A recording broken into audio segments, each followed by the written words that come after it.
네, 투자 수익률을 어떤 섹터에서 높여야 될까요? 그 답을 함께 찾아보도록 하겠습니다. 송재경 디멘전 투자자문 대표님 모셨습니다. 대표님 어서 오세요. 네, 안녕하세요. 네, 지금 시장에서는 항상 그 싸움인 것 같습니다. AI 투자 과잉인지 아니면 자연스러운 성장 사이클의 과정인지 이런 부분인데 빅테크 그러니까 하이퍼스케일러들의 올해 회사채가 엄청나게 급증할 것이라는 그런 또 분석도 나와서 현재 분위기를 좀 알고 싶습니다. 말씀 주신 대로 정말로 이제 내 돈으로는 투자, 그러니까 내 돈 내산 뭐 이런 말 있잖아요. 네네네네. 이제까지 내 돈 내산 하다가 작년부터 바뀌기 시작했고 올해는 확실히 남의 돈 내산 뭐 이렇게 가네요. 그런 쪽으로 좀 방향이 바뀌고 있다 보셔야 될 것 같은데 대략적으로 작년에 소위 아까 말씀 주셨던 하이퍼스케일러들, 빅테크들이 시장에서 빌린 돈이 한 1,150억 불, 뭐 이렇게 1,500억 불, 뭐 이 정도 되면 올해는 지금 4천억 불이 넘어갈 것 같아요. 네. 그러니까 거의 3배 가까이 증가할 것 같은데 가장 큰 이유는 지금 일신 우일신이 아니라 매년을 갱신할수록 투자가 어마어마하게 늘고 있는 거죠. 보시면은 2022년 말에 챗 GPT가 등장하고 2023년까지는 크게 뭐 변화가 없었습니다. 하지만 2024, 25, 올해까지 지금 계단식으로 엄청나게 올라가면서 작년도 많았다고 그랬는데 네. 올해는 지금 마이크로소프트, 알파벳, 오라클, 메타, 아마존 이 5개 기업이 자그마치 6,600억 달러, 이 작년보다 74% 증가하는 거거든요. 이것은 시장에서 예상한 높게 봤던 것보다 30%가 더 높은 겁니다. 네. 이거 저는 이렇게 표현하고 싶어요. 거의 사생결단이다. 아, 정말로. 생존 전략인 거죠. 맞습니다. 진짜. 그러니까 네. 이게 너무 좋아갖고 네. 이걸 투자해야 된다 할 수도 있지만 여기서 낙오되면은 미래가 없다라는 생각을 지금 하고 있는 것 같고요. 이건 네. 마치 제가 요즘에 문득 든 게 옛날에 우리가 SK 하이닉스에서 SK자 안 붙었을 때 하이닉스 시절에는 부침이 참 많았죠. 네, 네. 기억하시는 분도 아시겠지만 그때는 메모리 업체가 전 세계 10대 개 됐고 거의 그러니까 사생결단에서 지금은 다 망하고 3개 남아서 지금 그 수혜를 보고 있잖아요. 마치 지금 저는 이제 빅테크들의 지금 하는 걸 보면 그 당시에 우리가 많이 맨날 그 신문에서 봤던 언론에서 봤던 치킨 게임 네. 거의 그 느낌으로 좀 가고 있다. 흘리면서도 해야 되는 경쟁. 그렇죠. 안 하면 죽는 네. 그 상황으로 가고 있어서 그러다 보니까 확실하게 지금 시장에서는 다행스럽게 지난주에는 오라클이 250억 달러, 이번 주 월화 동안 구글이 국내에서 200억 달러, 유럽 가갖고 한 120억 달러에서 한 320억 달러 지금 채권 발행에 성공을 했습니다. 네, 네. 일단 그것은 다행스럽긴 하지만 이건 거꾸로 말하면 이 업체들이 옛날에는 내돈내산하면서 거의 이게 소위 이제 방탄이란 말, 블랙프루프처럼 경기에 프루프하다는 얘기를 들어왔었거든요. 경기가 좋든 말든 빅테크는 늘 잘 가. 네. 였는데 이제는 그런 말은 옛말이 된다. 왜냐면은 채권 빚이 많아지면 금리에 민감할 수밖에 없고 결국은 금리 따라 움직이는 또 다른 이제 회사가 그렇죠. 또 다른 업종하고 비슷해졌기 때문에 이제 앞으로의 시장에서의 고민은 빅테크가 지금 높게 받고 있는 PER 평균 한 27배, 시장이 22배, 중소형주는 17배, 16배 받는데 너무 과한 거 아니야? 라는 고민들이 있어서 그래서 지금 연초 이후에 미국의 주가가 다우는 한 4, 5% 올랐지만 나스닥은 아직도 마이너스잖아요. 네, 지금 네. 이제 그렇게 되는 이유가 빅테크에 대해서 투자자들이 고민하기 시작했다. 그런 것들이 이 상황에 나타나서 현재 앞으로 지금 서학개미 분들은 좀 고민이 좀 깊어질 수밖에 없다. 지금 연초 이후에 작년까지는 우리나라 서학개미 분들이 투자를 너무 잘해갖고 네. 그 종목들을 딴 ETF도 있습니다. 작년에는 미국보다 성과가 더 좋았거든요. 근데 올해 들어와서는 미국보다 더 나빠서 마이너스 한 4, 5% 이렇게 이루고 있어요. 그래서 결론적으로는 지금 빅테크 중심의 투자 방식이 시장에서 확실한 시험대에 오른 것만은 분명하다 이렇게 말씀드립니다. 사실 뭐 현실적으로 보면 빚을 내는 것도 어려운 상황인데 경제가 전반적으로 그러다 보니까 근데 빚을 감당하는 것도 굉장히 중요해서 근데 빚은 많이 늘어나고 있는 상황이고 그래서 금리를 어떻게라든지 낮춰져야 되는 그런 상황인데 금리는 또 안 낮춰지고 있는 상황이고 뭐 그러니까 이게 굉장히 갈수록 좀 힘들지 않나 이런 생각을 합니다. 그런 속에서 옥석거리가 정말 중요해진 투자자 입장에서는 맞습니다. 그렇게 됐다. 기업 입장에서는 다 거기에 뛰어들어야지 사는 거고 그런 분위기를 잘 말씀해 주셨습니다. 그렇다 보니까 최근 약간 시장의 시선이 일단 뭐 차익 실현하신 분들도 계시고 아니면 또 추가 상승 좀 긴 패턴에서 보시는 분들도 계신 것 같은데 그래서 오늘 또 은행주가 올라가는 흐름인데도 자연스럽게 연결되잖아요. 배당주 관심 또 가지시더라고요. 반도체, 배당주 이런 번호를 봤을 때 어떻게 투자를 또 가름말을 타야 될까요? 실제로 우리가 알게 모르게 서서히 정부의 정책이 하나 둘씩 지금 그러니까 소위 법안 만들어지고 실행이 되기 시작했습니다. 대표적인 게 배당 분리과세. 네. 그게 이제 올해 1월부터 시작을 해서 올해부터 받는 배당에 대해서는 분리 과세가 될 수 있어서 소위 말하는 배당을 많이 받는 분들 입장에서는 당연히 이제는 개별 종목들 중에 배당주에 대한 투자가 관심이 있을 수밖에 없는 상황이 됐다. 말씀드리고 싶은데 제가 지금 차트를 하나 갖고 왔는데 네. 일단 코스피가 연초위에 지금 최근 한 달 사이에 한 14% 올랐는데 전 세계에서도 이래도 1등입니다. 근데 그거보다 더 많이 오른 게 플러스 고배당주. 근데 이게 뭐냐면 FIN 가이드 고배당 인덱스를 추종하는 ETF입니다. 보시면 거의 23% 올랐죠. 네, 네. 결국은 배당주에 대한 관심이 소위 말하는 현금 부자들, 은행에 큰 돈을 맡기시는 분들, 소위 또는 종합소득과세 대상인 분들은 배당주 투자가 매력적이 될 수밖에 없다. 왜냐하면 그것에 그래서 종합소득에 갔을 때의 그러한 소위 엄청난 세금 부담이 급격하게 낮아질 수 있기 때문에 그렇다 보셔야 될 것 같고요. 그 효과 때문에라도 관련된 종목들이 이제 많이 상대적으로 지금 시장이 올라가는 것보다 더 많이 올라가고 있다. 네. 보셔야 될 것 같은데 그래서 여기서 아이디어를 얻을 수 있죠. 이제 소위 그러니까 이 종합소득 세의 대상이 될 정도면 금융소득세 대상이 될 정도면 이 걱정 안 하실 텐데 어쨌든 거기에 안 된다 하더라도 투자 아이디어는 얻을 수 있잖아요. 그렇죠. 그러면 이것은 어떤 식으로 골라야 되느냐? 뭐 잘 아셨겠지만 제가 다시 한번 정리해드리면 첫 번째로는 2024년과 작년 25년에 현금 배당금이 줄지 않았어야 됩니다. 유지되거나 늘었어야 되고요. 네. 그 와중에 이제 첫 번째로 우리가 체크해야 될 것이 작년에 배당 성향이 당기 순이익에서 배당 준 금액이 40%를 넘거나 이게 이제 소위 배당 성향 40% 이게 배당 우수형입니다. 아니면 적어도 배당 성향이 25%를 넘는 상황에서 전년 대비 배당금이 10% 이상 늘어난 그러니까 배당 네. 노력형이라고 합니다. 이 둘 중에 하나가 되면 된다 보셔야 될 것 같고 소위 안전 추구형 분들은 1번으로 갈 거고 아닌 분들은 2번으로 갈 겁니다. 그러니까 소위 주가는 오히려 2번이 탈리기 더 좋을 것 같아요. 네, 네. 배당 노력형들이. 그래서 어쨌거나 이런 종목들이 본격적으로 수혜를 받을 수 있고 그러다 보니까 말씀 주셨던 대로 은행주들이 대표적인 우리나라에서는 또 배당 많이 주는 종목들이잖아요. 네. 그래서 그런 것들이 아까 거기에 많이 섞여 있습니다. 그래서 뭐 자동차도 일부 거기에 섞여 있긴 하지만 결론적으로는 현재 상황에서는 올해 또 하나의 키는 소위 이제 정책이 실시되면서 그 효과에 따라서 돈이 움직이기 시작한다. 그 돈을 우리가 쫓아가면서 종목을 고르는데 아이디어를 얻자. 이것이 이 두 번째 배당주와 관련된 투자 아이디어다 이렇게 말씀드립니다. 네. 현금 배당 좀 빵빵하게 잘 나오는 그런 기업들 그리고 우수 배당 성향 그리고 배당 노력형 이런 기업들 잘 찾는 게 포인트다라고 말씀해 주셨고요. 실제적으로 좀 투자의 그런 가치 이런 부분이 전환이 생겼나 싶어서 찾아보니까 글로벌 증시 같은 경우에 작년 11월 이후에 성장주 대비해서 가치주 수익률이 좀 웃도는 흐름들이 나타났더라고요. 그러면서 우리가 또 밸류 따져야 되니까 그 와중에 저평가된 가치주는 뭐가 있을까 이런 생각이 들었어요. 그 룸은 좀 남아있다라고 보시나요? 우리 특히 전 세계적으로도 룸이 많이 있는데 우리나라는 그것이 더 곱절이다. 우리나라는 훨씬 많다. 네. 기회는 정말로 열려 있다 보셔야 될 것 같은데요. 네, 네. 제가 늘 그 사이 말씀드렸습니다. 지역으로 미국과 비미국, 그 사이즈로는 대형주와 소형주, 그 다음에 스타일로는 성장주와 가치주.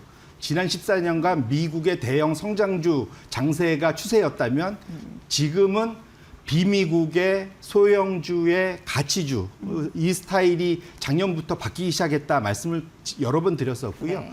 그 효과가 드디어 이제는 미국에서도 나타나고 있다. 지금 차트를 보시면 미국의 가치주가 작년 11월 이후 소위 AI주가 조종받기 시작하면서부터 성장주를 월등히 앞서는 거를 확인할 수 있습니다. 저 기간 동안 러셀 2000 소형주가 훨씬 더 랠리를 펼쳤고요. 네. 이런 일들이 지속적으로 벌어지고 있고 최근에 소프트웨어 업종, 저 기간 동안 또 미국의 소프트웨어 업종 엄청 한 30% 빠졌죠.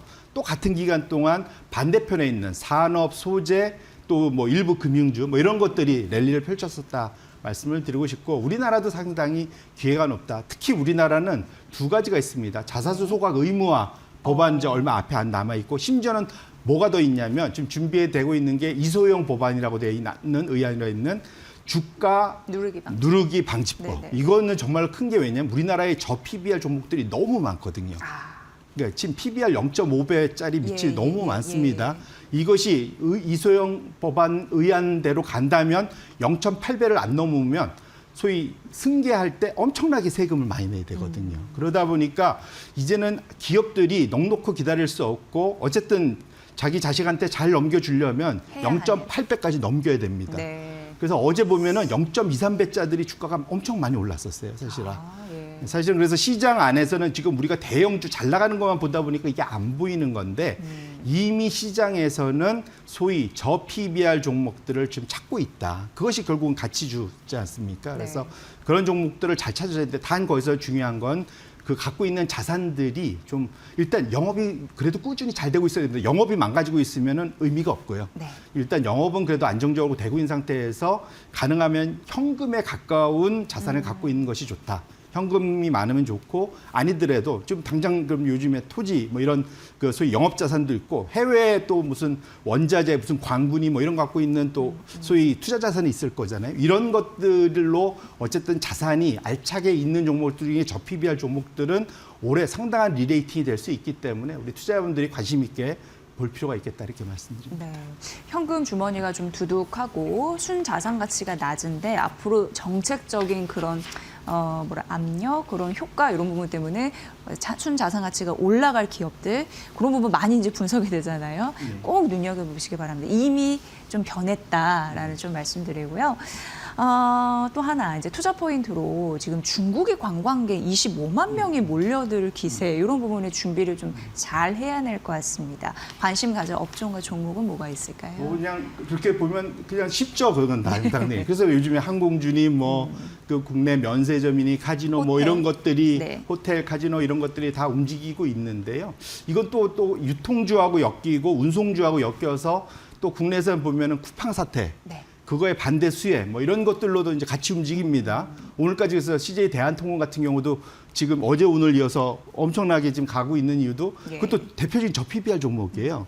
그게 지금 최근에 한 30% 올랐는데도 이제 PBR 0.7배밖에 안 되거든요. 네. 0.5배밖에 안 됐었습니다. 그래서 기본적으로는 그 컨셉이 유지가 되고 있고요. 근데 이건 흥미로운 거는 미국은 전혀 그러지 않을 것 같은데도 이 흐름 자체가 또 이게 소위 경기 순환 업종에 대한 그러니까 소위 기대 이런 것들이 있으면서 전반적으로 전 세계적으로 페덱스 네. 미국의 대표적으로 전 세계 물류의 일종의 이제 리딩 인디케이터죠. 네. 거기에 이제 미국 항공주까지 지난 5년 고점을 뚫고 다 올라가고 있습니다. 그 차트가 혹시 있으면 지금 보이시면 네, 네. 지금 페덱스도 지금 5년 전 고점을 뚫고 올라갔고 미국 항공주도 사실 미국 항공주는 상대적으로 올해 재미가 없을 거. 왜냐하면 미국에 요즘에 관광 가기 힘들잖아요. 네, 네. 안 가려고 하고 있고 이런 것들 때문에도 어려운데도 이걸 뚫고 올라갈 정도면 상대적으로는 시장에서는 기존에 눈에 안 보이는 거에 대한 투자에서 눈에 당장 보이고 만질 수 있는 것에 대한 투자들이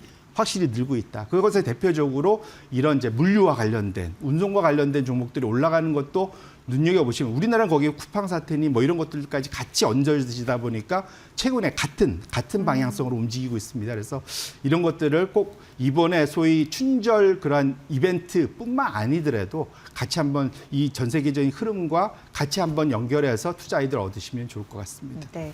그리고 대표님께 꼭 질문을 드리고 싶었던 게 일본이에요. 지금 오늘도 니케이 지수가 강하잖아요. 근데 일본 증시가 진공청소기처럼 자금을 확 빨아들일까? 그럼 우리나라에 들어가는 자금은 어떻게 되는 거지? 이런 걱정 아닌 걱정이 좀 생겼거든요. 어떻게 보세요? 일단 결론적으로 이게 이제 다카이치 트레이드라는 이름으로 이미 10월부터 움직였던 흐름이 그대로 이번에도 재현되고 있는데요. 무슨 말이냐면 단기적으로는 주식이 좋습니다. 네. 그런데 장기적으로는 걱정들이 많아요. 뭐냐면 다카이치가 공약한 대로 정말 간다면, 그러니까 장기적으로 일본의 부채 부담, 우려 이런 것들은 지속될 수 있어서 이렇게 되면 세 가지 트리플 약세가 될까봐 시장에서는 걱정을 합니다. 단기 주식 긍정적, 장기로는 다 안 좋아. 무슨 말이냐면 첫 번째 주식 부담, 두 번째로는 금리 올라가기 때문에 채권 가격 하락, 그러니까 금리 네. 상승이죠. 통화 약세, 이 세 가지에 대한 우려가 있습니다. 이제 물론 시장에서 뭘 기대하냐면 원래 통상 선거에서 공약의 공짜가 소위 공식적으로 알려주는 약속으로 우리가 이해하지만 그걸 거꾸로 해석할 공허할 공짜를 쓰는 공약으로도 네, 해석을 하잖아요. 예. 네, 그래서 실제로는 다 안 지킬 거다라는 기대가 있습니다. 근데 만에 하나 정말로 저걸 칼같이 지키려고 한다면 그러면 아까 말했던 트리플 약세가 생각보다 빨리 올 수가 있어요. 그래서 그와 관련해서는 우리가 지금 좀 더 지켜볼 필요가 있고, 두 번째로는 일본에 대해서 사실 걱정하는 건 엔화잖아요. 지금 네. 엔화 흐름 때문에 혹시 엔화 약세가 나타나면 또 우리나라 원화도 약세 가고 이런 걱정들이 있는데, 적어도 미국이 그거를 원치 않기 때문에 그런 측면에서 놓고 보면 상당히 다카이치가 이번에 압승을 거뒀지만 네. 상대적으로는 엔화는 그렇게까지 흔들리지 않는 이유도 미일 공조에 대한 시장의 신뢰가 어느 정도는 살아있다. 그것 때문에 너무 걱정하지는 말자 이렇게 말씀드립니다. 네, 뭐 엔큐리 트레이드 총선 막 우려감도 있었으면 그렇게 시장 발작 요인은 나오기가 좀 제한적이다. 네. 네, 그렇게 좀 말씀을 해주신 걸로 듣고요. 지금 최근 시장이 어떻게 보면은 반복적으로 급등락하는 흐름들을 보이고 있습니다. 우리는 좀 편안하게 갈 수 있나요? 어떤 자세를 취해야 될까요? 말씀 주신 대로 우리나라는 특히 대형주가 초대형주들이 랠리를 펼치기 때문에 변동성이 클 수밖에 없어요. 네. 당연히 특히 반도체, 뭐 자동차, 뭐 위에서 들쑥날쑥하니까. 하지만 보시면 레벨을 계속 끊임없이 올리고 있습니다. 그래서 상대적으로 우리나라는 초대형주들이 아직도 가치주의이기 때문에 거기에 대해서는 저는 그렇게 큰 걱정은 안 하고 있고요. 다만 중요한 것은 소위 집중형 투자, 일명 몰빵이죠. 네. 포트폴리오가 몰빵돼 있어서는 안 된다고 보고요.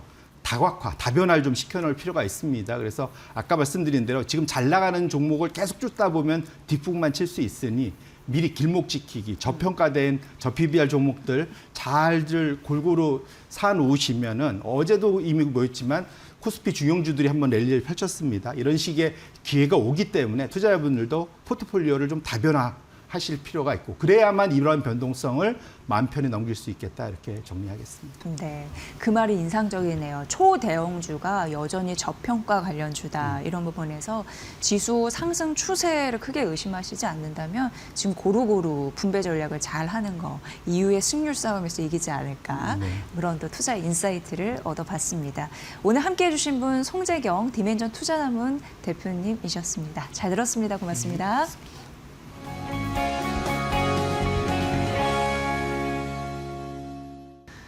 우리나라 증시 5,000피 가면서 사상 최고치 경신한 흐름들이 있었는데 일본 증시도 뜨겁습니다. 일본 증시에 투자한 일학개미 투자자분들도 관심 많으실 텐데요. 오늘은 일본 증시에 대한 이야기 해보도록 하겠습니다.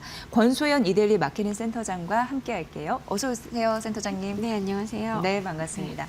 일본 증시 요즘에 뜨겁습니다. 네. 어떻게 네. 보고 계셔요? 예. 오늘도 아까 들어오기 전에 보니까 오르고 있더라고요. 네. 어제 도쿄 증시에서 니케이 225 지수, 225 지수가 한때 5% 넘게 급등을 했죠. 네. 5만 7천 선을 넘어섰는데 오늘 한 3% 가까이 오르면서 5만 7,920선까지도 올랐더라고요. 그러니까 종가 기준으로 어제 사상 최고치를 갈아치웠고 오늘도 아마 기록을 새로 이제 경신하지 않을까 싶은데 네. 어제 도쿄증권거래소 프라임 시장에서 보니까 전체 종목이 80%에 가까운 종목이 상승을 했더라고요. 사실 우리나라 증시는 이제 주요 종목들 위주로 가는 증시인데 네네. 도쿄증권거래소는 이제 대부분의 주식이 같이 오르는 분위기인 것 같아요. 그 중에서도 어제 눈에 띄게 오른 업종들을 보니까 뭐 인공지능이라든가 뭐 반도체, 방위산업, 뭐 에너지 관련주 이런 종목들이었는데 이런 종목들이 이제 그 자민당이 뭔가 투자를 좀 확대하겠다라고 네네. 이제 하는 종목들이라서 그런 쪽에 많이 이제 매수가 유입된 것 같습니다. 네. 그 일본 중의원 선거에서 자민당이 압승을 하면서 예, 이러한 현상이 나타나지 않았나라는 생각이 드는데 조기 선거를 치렀죠. 네, 예. 그저께 중요한 선거를 했죠. 일단 일본의 이 이제 정치 국회 시스템을 좀 살펴보면 일본 국회에는 양원제예요. 그래서 중의원이 하원이고 참의원이 상원이거든요. 그래서 중의원의 임기는 이제 4년인데 뭐 이 중의원은 사실 이제 법안 처리에 있어서 굉장히 핵심적인 역할을 하는 조직입니다. 그래서 예산안이라든가 뭐 조약을 승인하는 건 그리고 총리 지명 같은 이제 중요한 사안들을 중의원에서 결정을 하게 되는데 또 일본은 의원 내각제이기 때문에 국회에 다수 정당이 정부를 구성을 하고 그 다수 정당의 대표가 총리가 되는 시스템이거든요.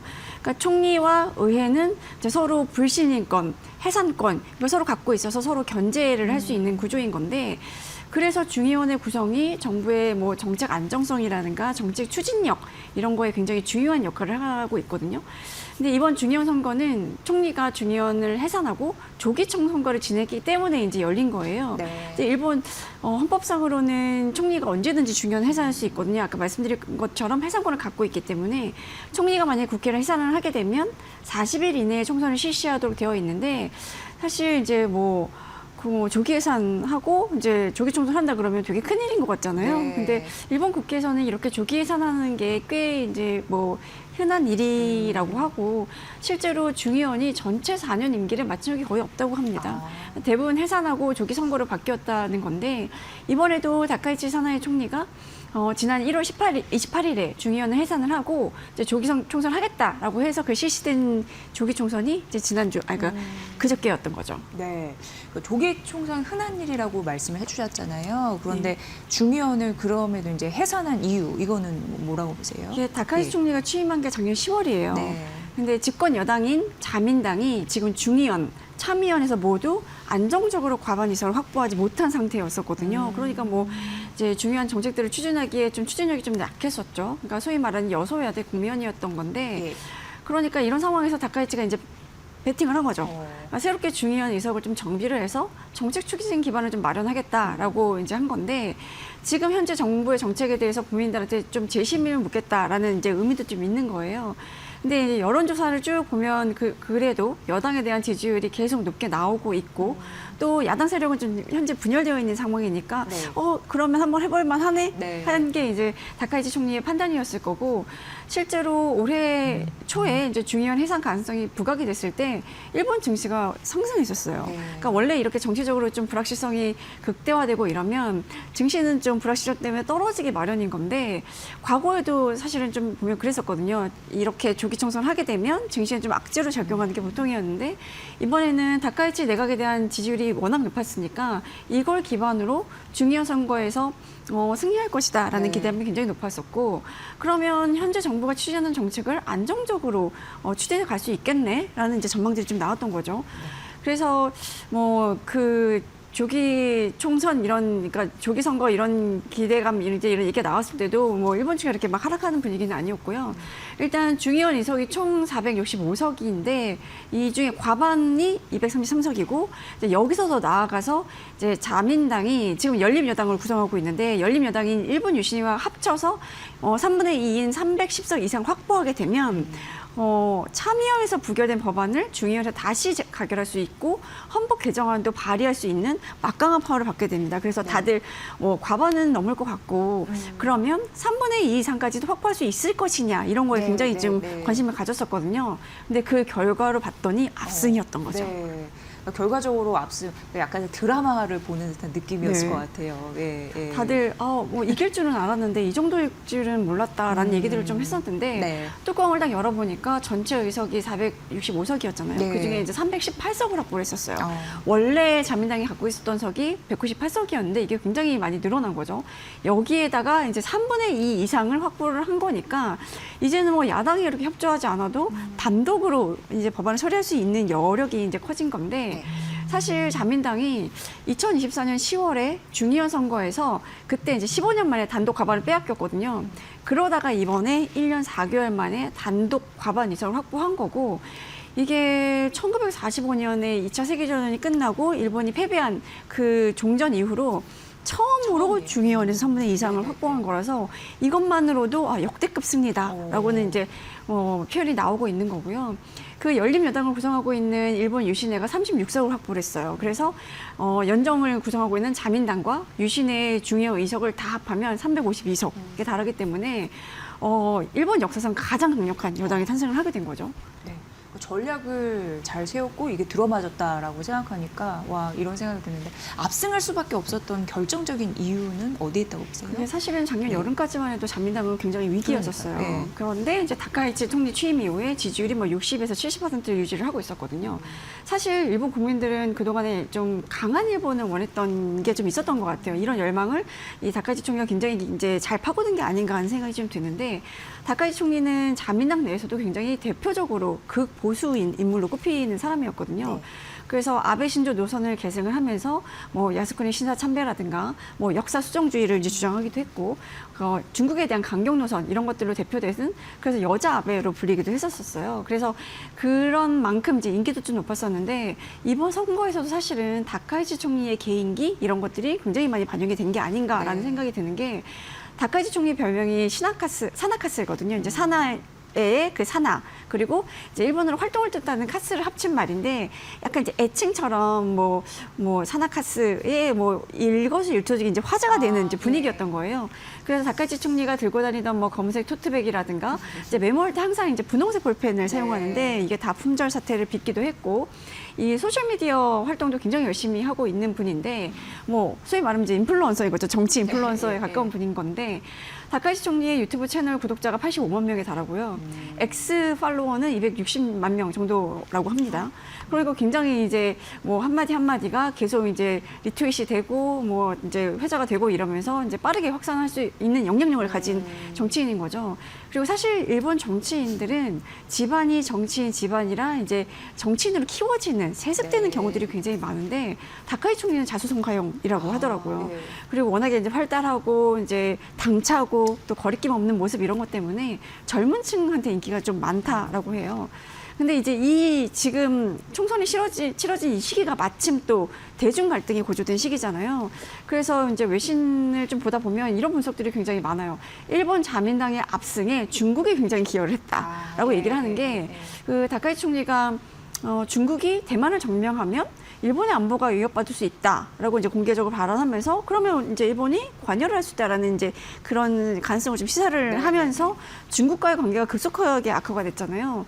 그것 때문에 중국이 뭐 수출도 제한하고 관광도 제한하고 이러면서 좀 일본을 압박했고 한때 한한령을 했던 것처럼 지금 이제 한일령 이렇게 뭐 했던 상황이라서 이렇게 중국이 강경 대응을 한 게 오히려 일본 내에서는 중국에 대한 반발 그리고 이제 우파들의 결집을 불러왔다라는 평가가 좀 있습니다. 네.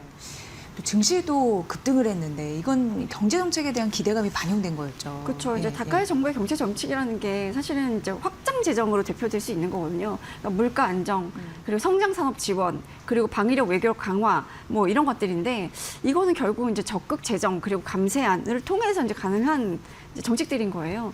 그래서 지난해 10월에 다카이치 취임 이후에 이제 대규모 정부 지출 그리고 산업 투자 계획 이런 것들을 좀 내놨었거든요. 그러면서 이제 사나이 노믹스, 뭐 다카이치 노믹스 이런 이제 신조어가 좀 만들어졌죠. 근데 지난해 말에 뭐 역대 최대 규모의 추가 경정 예산 편성을 했고, 그리고 이제 그 일본의 회계연도는 4월부터 시작을 하거든요. 2026년 회계연도 일반 예산안도 역대 최대 규모로 편성을 했습니다. 그리고 방위비 증액, 그리고 뭐 인공지능이라든가 반도체 이런 전략 산업에 대해서 국가가 주도해서 투자를 하겠다 이런 계획도 좀 내놨고요. 그리고 앞으로 2년간 식품 소비세 0%라는 감세 공약도 제시를 했어요. 이렇게 되면 이제 물가를 이제 누를 수 있기 때문에 물가를 누르게 되면 그만큼 이제 금리 인상을 할 필요가 없어지는 거잖아요. 그러면 전반적으로 이제 시장에서는 아, 유동성이 풍부해지겠구나. 어쨌든 정부가 돈을 풀고 거기다 금리 인상도 자제를 하게 된다면 시중의 유동성은 이제 많아질 수밖에 없기 때문에 그런 면에서 자산시장에서 이제 다카이치 트레이드라는 말이 나왔죠. 뭐 재정 확대, 유동성 확대 뭐 이런 것 때문에 이제 경제 또 활기가 뜰 거고 또 그렇게 되면 증시는 오를 수밖에 없고 그것 때문에 이제 니케이 지수가 급등한 이유도 좀 있는 건데 뭐 이렇게 되니까 뭐 그 어제 JP모건은 니케이 지수의 연말 전망을 기존에 6만 포인트로 지시를 했었는데 6만 1,000포인트 상향 조정을 했고요. 우리나라에서도 이제 뭐 일학개미들이 워낙 많으니까 이런 이제 일본 증시에 대한 분석도 하고 전망도 하는데 한국투자증권이 니케이 지수의 올해 예상 배드 상단을 6만 포인트 상향 조정을 했더라고요. 근데 과거 데이터를 봐도 선거에서 압승했을 때 이후에 증시가 좀 상승을 한 추세를 좀 확인할 수가 있는데 뭐 고이즈리 주니치로 정권이라든가 아베 신조 정권 출범할 때 그때 출범해서 이제 강력하게 정권 기반이 조성이 되면 그때 이후에 이제 증시가 좀 상승세를 좀 보였었는데 자민당이 단독으로 296석 확보했던 2005년 그때 선거 후에 120거래일 동안 니케이 지수가 평균 26% 상승을 했고요. 2012년 정권 교체 당시에도 선거 이후에 니케이가 34% 올랐습니다. 그러니까 이번에도 니케이 지수 한동안 가겠다라는 전망들이 좀 나오고 있는 거죠. 네.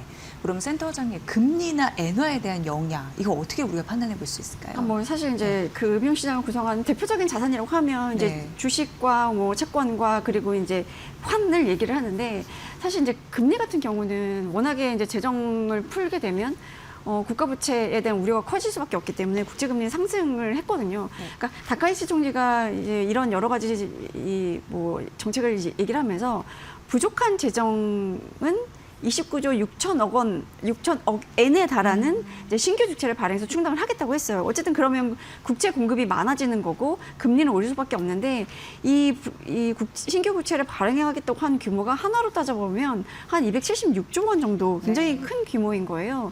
이미 일본의 국가 채무가 1,000조 엔을 넘어섰고 정부 부채 비율이 국내 총 생산 대비로 보면 237%에 달하는 국가거든요. 미국이 120%인데 이제 일본이 지금 정부 부채 비율이 미국의 2배에 달하는데 여기에 국가 부채를 더 발행을 한다? 이거는 이제 결국은 그러니까 국채 금리 상승을 부를 수밖에 없는 요인이고 그리고 이제 소비세 인하 뭐 이렇게 하면서 물가 상승률이 좀 낮은 수준으로 유지를 하게 되면 금리 인상 속도는 더뎌질 수밖에 없고 그렇게 되면 이제 엔화 약세 압력은 더 높아질 수 있는 거잖아요.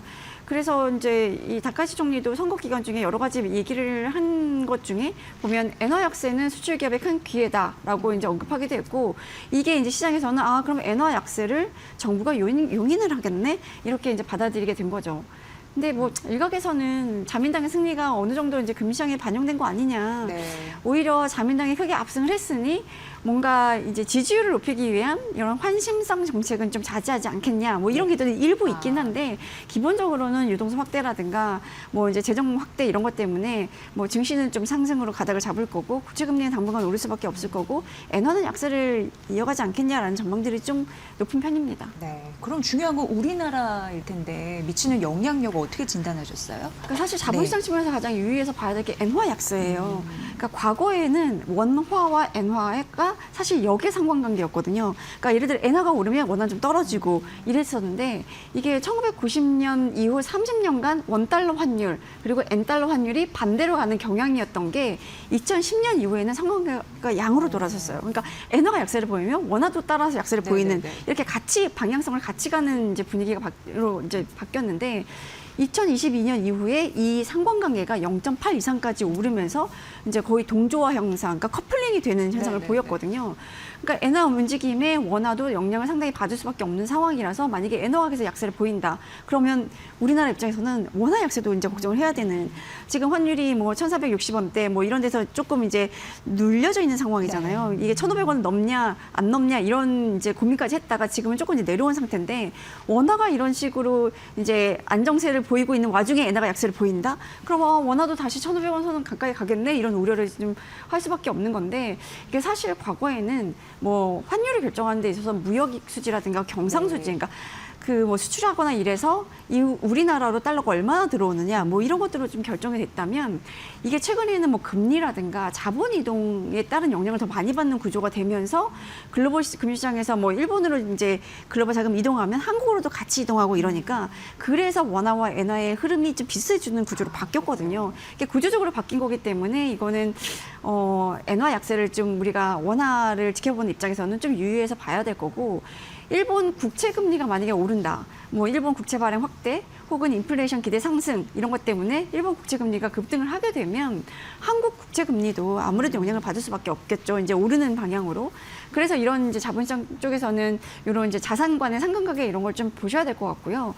외교 안보적으로 봐야 되는 게 지금 다카이치 총리가 헌법 개정을 총선 공약으로 내걸었잖아요. 네. 그러니까 일본은 사실은 1945년 그 세계대전 끝난 이후에는 그 헌법 공표하면서 이제 전쟁을 못하는 나라로 이제 박아놨어요. 그래서 우리가 그 일본의 헌법 제 구조를 평화헌법이라고 부르거든요. 평화를 부르는, 그러니까 뭐 육해공군 전력을 보유할 수 없고 교정권도 인정하지 않고 뭐 국제 분쟁을 해결할 때 전쟁과 무력 행사를 영구적으로 포기한다. 예, 예. 이렇게 되어 있는데 지금 이제 이 헌법을 개정하고 싶어하는 거잖아요. 자민당은 게다가 다카이치 총리는 워낙에 이제 극우 성향을 갖고 있는 분이기 때문에.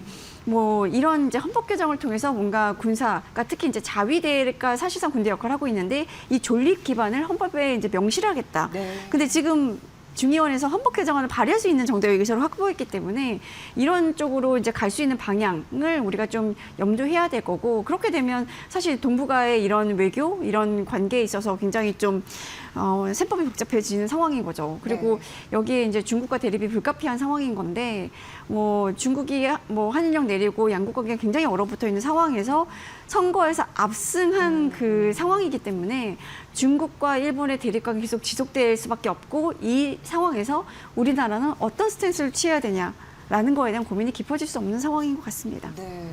가깝고도 먼 나라라고 하잖아요. 일본 굉장히 중요한 기점입니다.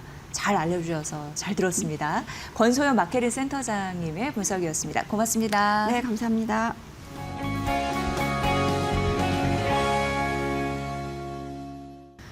오늘은 특별하게 K배터리, 특히 전고체 배터리 전략에 대해서 말씀을 드릴 겁니다. 휴머노이드 로봇 관련해서 시장 성장력, 이게 주목이 되면서 전고체 배터리에 대한 그런 가능성, 성장, 잠재력 이런 부분이 많이 부각이 되고 있죠.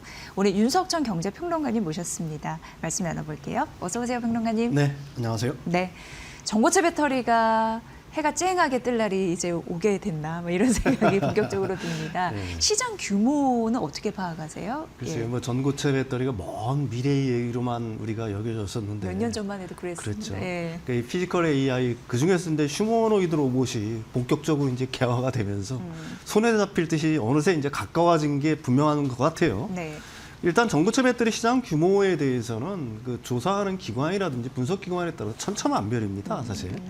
뭐 SNE 리서치라든지 루츠 그 어널리시스 등의 어떤 데이터를 종합하면은 이 성장률 관점에서 놓고 보면 대충 한 30에서 40% 연평균 이 정도 성장할 거라고 보는 거는 대부분의 기관이 좀 일치를 하는 것 같아요. 네네. 그러니까 굉장한 고성장이라고 얘기할 수가 있는 거고요. 어쨌든 뭐 전고체 배터리는 이미 이제 기술 검증 단계를 갖다가 이미 지나고 있는 겁니다. 현재 시점에서. 그래서 사실 상용화에 어떻게 보게 되면 바로 직전 단계에 와 있다 이렇게 얘기할 수가 있는 거고요.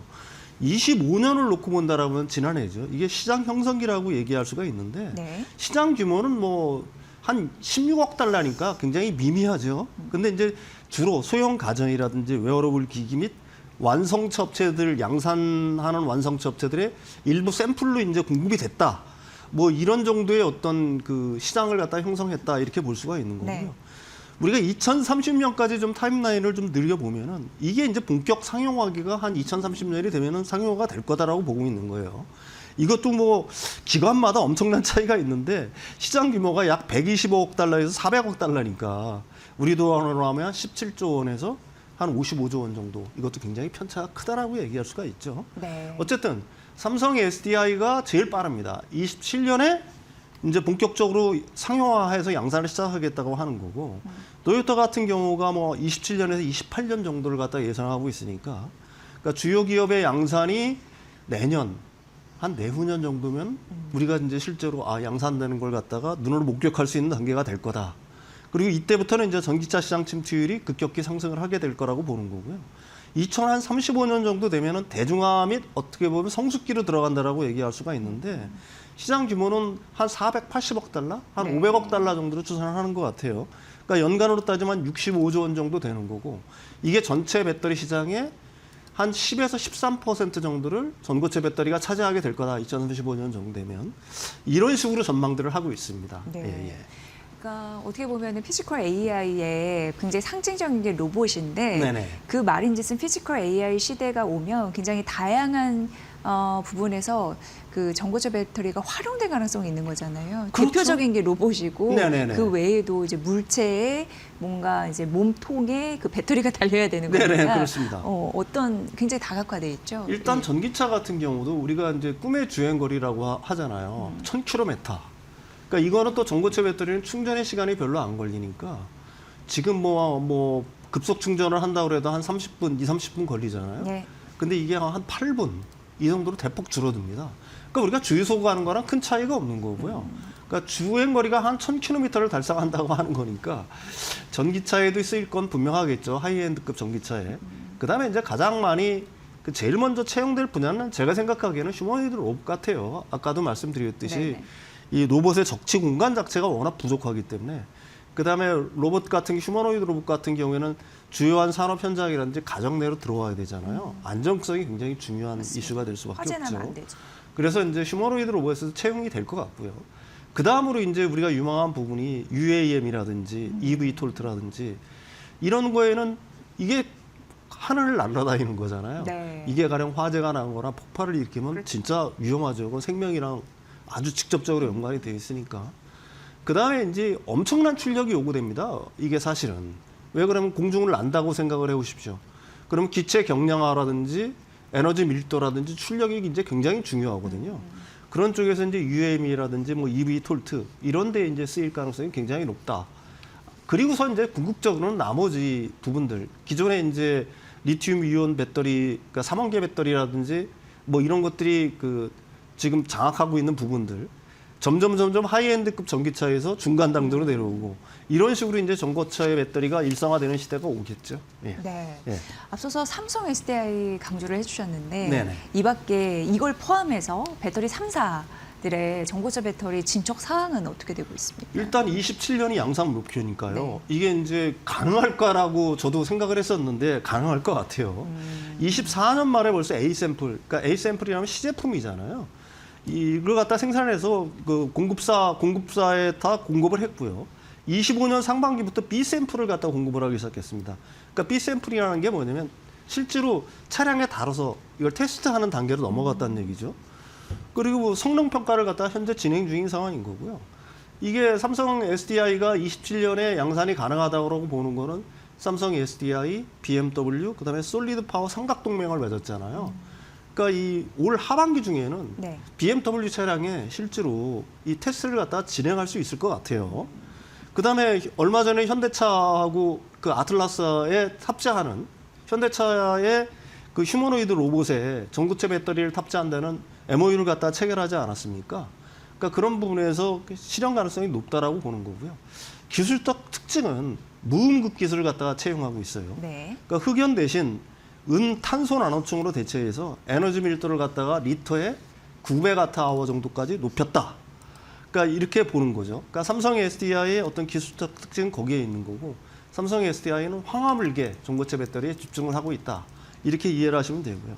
SK온 같은 경우에는 원래 양산 일정이 2030년이었어요. 근데 이걸 갖다 2029년까지 1년 땡겼다는 얘기거든요. 네. 네. 그러니까 어느 정도 가시화됐다라고 봐야 되겠죠. 파일럿 플랜트를 갖다가 가동을 하고 있고요. 이게 언제 가동을 했냐면 작년 9월부터 가동을 하기 시작했습니다. 그러니까 대전 미래기술원에서 실제로 가동을 했고요.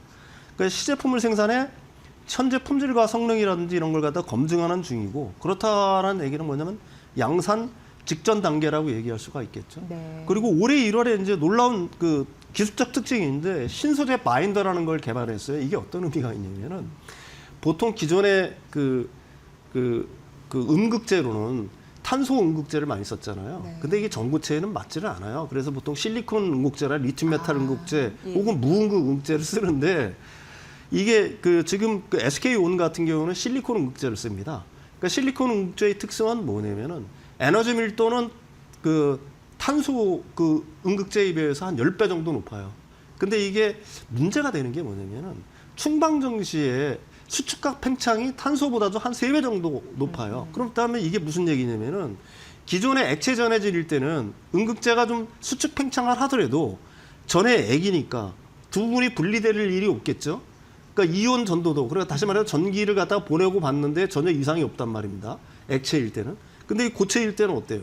음극재가 수축 팽창을 갖다 더 많이 하게 되면은 고체 전해질 밀려나겠죠, 이렇게. 네. 그렇게 되면 그 사이에 공간이 뜨니까 그 전기를 잘 보내주지 못하는 역할을 하게 된다는 얘기입니다. 근데 이 올 1월 달에 신소재 바인더라는 걸 개발해서 이게 사실 서울대학교에서 개발한 건데요. 이 부분을 채택을 했다고 합니다.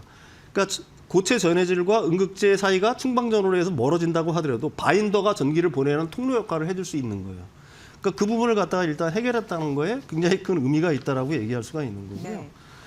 구체적으로 이제 그 타임라인을 보면은 25년에 이제 파일럿 라인 가동했죠. 그러니까 26년, 27년에 시제품 검증을 할 거고 28년에 램프업 단계로 들어가겠죠. 그 다음에 한 29년 정도에는 전기차나 방산 장비에 탑재를 할 수가 있을 거다. 현재 SK이온 전고체 배터리는 현대로템의 다목적 무인 차량에 셀을 공급하고 있는 줄 알고 있어요. 그 다음에 무인 잠수정이라든지 뭐 EV 톨때도 일부 샘플을 지금 공급하고 있는 단계로 알고 있습니다. 네. LG 솔루션 같은 경우에는 속도보다는 좀 안정성과 경제성을 갖다가 좀 중시하는 것 같아요. 양산 목표는 여전히 2030년이고요. 이제 비교적 제조가 용이한 고분자계를 먼저 해서 그다음에 이제 황화불계로 넘어가려는 전략을 취하고 있는 거고요. 오창 공장에 이제야 전고체 파일럿 라인 구축 중입니다. 그러니까 제일 늦다라고 얘기할 수가 있는데 아무래도 뭐 자신하고 있는 부분이 있겠죠. 가령 그 반드시 전고체가 아니더라도 4680 배터리를 통해서 일단 저기 그 휴머노이드 로봇이라든지 이런 쪽에 얼마든지 진입이 가능하다는 어떤 판단을 하고 있어서 네. 일정상으로 놓고 보기에 현재까지 드러나고 있는 일정상으로 놓고 보기에 LG 엔솔이 가장 좀 그 전고체 배터리에서 좀 늦다 이렇게 얘기할 수가 있습니다. 네. 예. 그럼 평론가님 고체 전해질이나 양극재 이런 현황은 어떻게 되고 있나요? 그렇죠. 전고체 예. 배터리를 만들려고 하게 예. 되면 가장 중요한 두 가지 핵심 요소가 필요합니다. 고체 전해질이 필요하죠. 이 황화리튬 전해질이 필요하고요. 두 번째로는 이제 양극재입니다. 양극재도 기존의 3원계 배터리에 들어가던 양극재와 그다음에 전고체 배터리에 들어가는 그 양극재는 기술적인 특성이 약간 달라요. 그중에 이제 가장 잘 준비하고 있는 기업이 역시 에코프로비엠이라고 얘기할 수가 있는데요. 고체 전해질 분야 이 부분에서는 연산 40톤 규모의 파일럿 플랜트를 갖다가 벌써 가동을 했고요. 네. 다음 달이죠. 다음 달에 연산 300에서 500톤 규모 양산 라인을 갖다가 구축하고 있습니다. 그러니까 올해 말이나 27년 초에는 본격적인 대량 생산을 갖다가 시작할 수 있다는 얘기고요. 이 타임라인을 우리가 유심히 봐야 되는 건 뭐냐면은 삼성 SDI 전고체 배터리 양산 일정하고 딱 맞아 들어가잖아요. 기존에 이제 삼성 SDI의 주로 공급을 했었으니까 에코프로비엠이 그 일정에 맞춘다고 보고 있는 거고요. 또 하나는 화합물계 고체 전해질을 갖다가 어느 정도 수직 계열화 했다는 얘기예요. 에코프로 이노베이션에서 지금 리튬 생산하잖아요. 수산화 리튬. 그걸 통해서 황화 리튬을 갖다가 조달이 가능하다라고 보는 거고요. 그보다 더 중요한 거는 지금 하이니켈 그 양극재 분야에서는 에코프로비엠이 세계 1등이잖아요. 뭐 BNM이라든지 롬바이 같은 중국 회사들 다 제치고 1등인데 이게 중요한 이유는 뭐냐면은 무조건 전고체 배터리는 하이니켈 양극재가 들어가야 됩니다. 네. 단 기존의 3원계 배터리랑 다른 게 뭐냐면 이것도 약간 기술적인 부분을 좀 설명을 해야 되는데요. 전고체 배터리는 고체잖아요. 양극재 이게 액체일 때는 양극재는 잘 섞일 거 아닙니까? 당연히. 근데 이 고체니까 양극재 입자랑 좀 부딪힐 거 아니에요. 이런 문제들이 네, 발생을 하겠죠. 부딪히면서 기존의 양극재 입자가 산화되는 경향들이 나타나요. 이걸 갖다가 막기 위해서 뭐가 필요하냐? 양극재 입자를 코팅해 줄 필요가 있습니다. 이게 첫 번째 기술적이고 그걸 부분을 했다는 거고요. 두 번째로는 뭐냐면은 이게 충방전을 하게 되면은 모든 입자는 수축과 팽창을 반복하잖아요. 근데 이 고체다 보니까 양극재 입자들이 부딪히면서 쉽게 부서질 거 아니에요. 그러니까 기존의 단결적 양극재 같은 경우는 쉽게 부서지는 특성이 나타나는데 이 부분을 극복하기 위해서는 뭐가 필요하느냐? 결국은 단결적 양극재가 필요하다. 그래서 그 두 부분의 어떤 기술적 문제들을 갖다 해결했다는 게 이제 가장 중요한 이슈고요. 또 하나는 이제 복합 양극재 더 나아가서 그러니까 그 고체 전해질, 그다음에 양극 활물질, 그다음에 도전제를 한꺼번에 섞는 거예요. 그러면 잘 섞이겠죠, 애초부터. 그런 문제들, 그래서 액체 전해질을 갖다 고체 전해를 썼을 때의 어떤 문제들을 갖다가 일시에 해결할 수가 있었다. 이게 이제 기술적 특성이 될 수 있을 것 같아요. 네. 또 하나는 이제 우리가 유심히 봐야 될 건 포스코 피츠엠이죠. 포스코 퓨처엠 같은 경우에는 미국의 전고체 기업 팩토리알이라고 있습니다. 이 팩토리알과 원래는 MOU를 맺었었는데 이쪽에 투자를 했어요. 그 얘기는 뭐냐면 투자를 완료함으로써 훨씬 더 밀접하게 됐다는 거고, 팩토리알사의 분석에 의하면 포스코 퓨처엠의 그 전고체 전해질이 가장 특성이 우수하더라. 이런 부분을 갖다가 일단 그쪽에서는 그렇게 말하고 있어요. 그다음에 양극재 특성도 굉장히 우수하더라. 네네. 그러니까 아까 말씀드렸던 그 전고체 배터리에 들어가는 양극재가 있지 않습니까? 그 특성들, 가령 뭐 코팅이라든지 단결정 기술 같은 이런 기술적인 부분들을 갖다가 포스코 퓨처엠도 어느 정도 다 완성을 했다라는 얘기가 되는 거고, 가장 중요한 건 포스코 퓨처엠은 뭐죠? 음극재를 만들잖아요, 유일하게. 그러니까 그 기존의 탄소 음극재부터 시작해서 인조 흑이온 음극재, 그 다음에 실리콘 음극재, 그 다음에 리튬 메탈 음극재까지 다 만들거든요. 그러니까 포스코 퓨처엠의 가장 큰 장점은 뭐냐면은 첫 번째, 양극재와 음극재를 동시에 공급할 수 있다. 네. 두 번째, 리튬, 니켈, 황. 저번 시간에 말씀드렸듯이 코크스 생산 과정에 부생가스가 생기는데 거기서 황을 추출할 수가 있잖아요, 포스코. 그러니까 원가 경쟁력이 굉장히 높다. 이런 두 부분을 갖다가 충족하고 있다는 점에서 포스코 퓨처엠의 경쟁력도 그 전고체 시대에 분명히 있다. 이렇게 말씀드릴 수가 있죠. 네. 예. 투자 전략에 반영해 보고 싶어서 그런데 앞서서 에코프로 BM과 포스코 퓨처엠에 대해서 말씀해 주셨죠. 기술력에 대해서 네네. 특장점 좀 가려주시면 감사하겠습니다. 에코프로 BM의 네. 하이니켈 양극재의 어떤 기술력, 그다음에 지금 제일 처음 그래도 뭐 몇백 톤 규모로 만들고 있지 않습니까? 그러니까 어떻게 보게 되면은 가장 빨리 전고체 배터리의 전해질과 양극재의 수주 가능성이 굉장히 높다. 네. 그러니까 전고체 배터리로서는 거기에 들어가는 양극재나 전해질 부분에서는 우리나라 업체들 중에서 제일 먼저 수주를 받을 가능성이 굉장히 높다. 이 부분이 장점인 거고요. 그다음에 이제 포스코 퓨처엠 같은 경우는 아무래도 이제 북미 시장에 좀 특화된 측면이 있습니다. 네네. 주요 고객사들이 그쪽에 많이 있죠. 가령 뭐 팩토리알사라든지 아까 얘기한 GM이라든지 혼다 같은 북미 고객사들이 있는데 북미 시장을 장악할 가능성이 있다라고 얘기할 수가 있는 거고요. 두 번째로는 아까도 말씀드린 원가 경쟁력이 있는 거예요. 리튬, 그 계열사를 통해서 리튬, 니켈, 그다음에 황화 리튬, 황 이런 것들 싸게 조달을 받을 수 있으니까 고체 전해질을 만들 때 아무래도 그다음에 양극재를 만들 때 굉장히 원가 경쟁력에서 우수할 수가 있다라는 게 이제 첫 번째고요. 두 번째로는 아무래도 제가 보기에는 이 부분이 가장 중요한데 음극재까지 양극재와 음극재를 갖다가 패키지들로 묶어서 한꺼번에 공급할 수 있다. 그럼 고객사 입장에서는 양극재는 이쪽에서 받고 음극재는 저쪽에서 받는 것보다도 이걸 한꺼번에 받으면은 훨씬 수월하겠죠. 네, 그렇네요. 그런 쪽 부분에서는 장기적으로 놓고 보게 되면은 포스코 퓨처엠의 경쟁력도 만만치 않다. 이렇게 말씀을 드릴 수가 있을 것 같아요. 네. 예. 한 큐에 네. 원 스텝으로 다 해결할 수 있는 그렇죠. 그런 예. 부분도 장점이 예. 되겠네요. 원가 경쟁력도 굉장히 큰 장점이라고 얘기할 수가 있어요. 네. 예. 전고체 배터리가 꿈꾸는 세상, 이제 먼 미래가 아닌 가까운 현실이 돼가고 있습니다. 네, 그렇습니다. 그에 따른 관련주의 흐름도 특장점 가려드렸으니까 참고해 보시죠. 윤석정 경제평론가님의 분석이었습니다. 잘 들었습니다.